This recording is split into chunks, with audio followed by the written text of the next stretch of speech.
On Christmas Eve, a woman named Della Dillingham Young discovers that she has only $1.87 to buy a present for her husband James, also known as Jim. Despite being poor, the Dillingham Youngs love each other and possesses two items they value as treasures.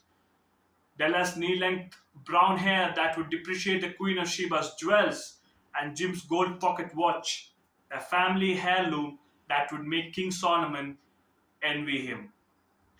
Della dresses warmly and visits the nearby shop of a wig maker, Madame Sofroni, who buys Della's hair for $20. Della then uses the money to buy a platinum fob chain to go with Jim's watch, which he has attached with a worn leather strap. When Jim comes home from work that evening, Della admits that she sold her hair to buy him the chain. Jim gives Della her present, a set of ornamental combs which she cannot use until her hair grows back out. Della gives Jim the watch chain and he tells her that he sold his watch to buy the combs. While they know the gift they gave each other cannot be used for a while, Jim and Della realize how they went to show each other their love and how invaluable it truly is.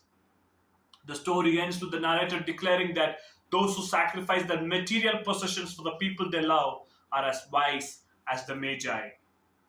The narrator sarcastically says, "This instigates the moral reflection that life is made up of sobs, sniffles, and smiles, with sniffles predominating.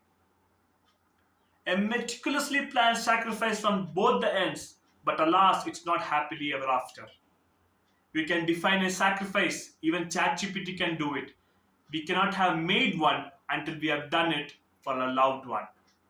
At least sacrifices are not planned, they are made. Sacrifices can be reciprocated, but can never be matched or compared. Sacrifice doesn't render us a happy ending, it offers a lasting companionship. 2000 years back, there was a sacrifice made, what we call as the crucifixion of Christ. The ultimate sacrifice. All other sacrifices becomes menial. This sacrifice didn't have a happy ending either. But on the third day, Jesus rose from the dead, which made all the fictional happy endings modest. No fairy tale can have a climax like this, which was close to an anticlimax.